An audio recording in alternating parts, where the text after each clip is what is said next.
Hello, everybody. Today, representatives from the Campus and Community Coalition partnership with Downtown Chapel Hill and representatives from off-campus student life will be presenting to you about the community consequences that students' high-risk drinking has on our communities. So imagine you wake up and are about to enjoy a cup of coffee on your porch to greet the day, but you realize that your porch furniture was stolen. Or that you're running late to work and discover someone had thrown a paver stone through the back of your windshield of your car. How would you feel walking your child to their bus stop on a Monday morning, wondering why there's so much vomit and broken glass on the ground? Students often get caught up having fun, but fail to recognize the consequences that their high risk behaviors have on their community around them. So, here are some ways that we can be more aware of our impact. When having a party, students may be under the impression that if there's an issue that their neighbors will reach out and let them know. But historically, this is unlikely to happen. It's much easier to establish a good preemptive relationship with your neighbors than after there's a problem. Here are some tips to establish good relationship with your neighbors. Additionally, model respect to the people that you invite over. So, for example, let your guests know to be mindful of their noise when coming and going and during the party, and of course, where they should put their trash. Speaking of trash, when having a party or gathering, it's only natural that trash will accumulate. What should also be natural is student response to cleaning up that trash and being aware of the effect that their accumulated garbage has on the community. Tips to mitigate these harms include making sure that your guests have a designated spot to put trash and recycling at all times, remind your guests of their garbage as they move, and remember the impact that trash has in your home, but also in your neighborhood.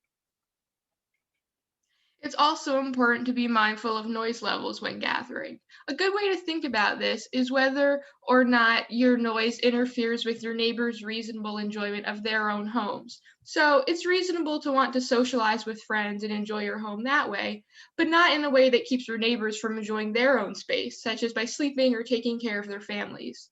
Also, remember to keep your noise levels down and be mindful of them during different times of the night. So during the party, keep an eye on your music and general noise. And a good tip is to keep folks inside, off of balconies, not in yards, and to keep windows closed because sound travels a lot easier outside. It's also good to be mindful of noise levels, not just during a party, but on your way there and on your way home as well. A great tip to check your noise levels is to stand outside your door or outside your property line. And if you can still hear the noise, your neighbors probably can hear it too. So these types of disruptions that we've talked about have an impact on our neighbors, not just in tangible ways such as trash or noise, but also have a mental and emotional toll.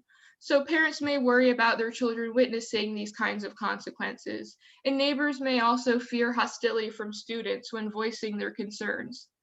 In the past, residents of Northside, which is Chapel Hill's largest historically Black neighborhood, have expressed that they feel like they have to report their noise complaints anonymously because they fear retribution from students. And there have even been instances where they've been called racial slurs by students over concerns about noise in parties. And I think we can all agree our neighbors should not have to experience these worries. So remember to keep in mind the emotional consequences of high risk drinking on the community and to resolve these conflicts in a neighborly way. So hopefully this presentation has been helpful in sharing some tips on how to be a good neighbor and has shown the ways that our whole community is impacted by high-risk drinking. Remember to keep in mind the various groups of people that make up your community when making decisions, and if problems do arrive, try to resolve them in a neighborly fashion. There's a good chance your neighbors also want to resolve them that way. And as always, remember that we all live here.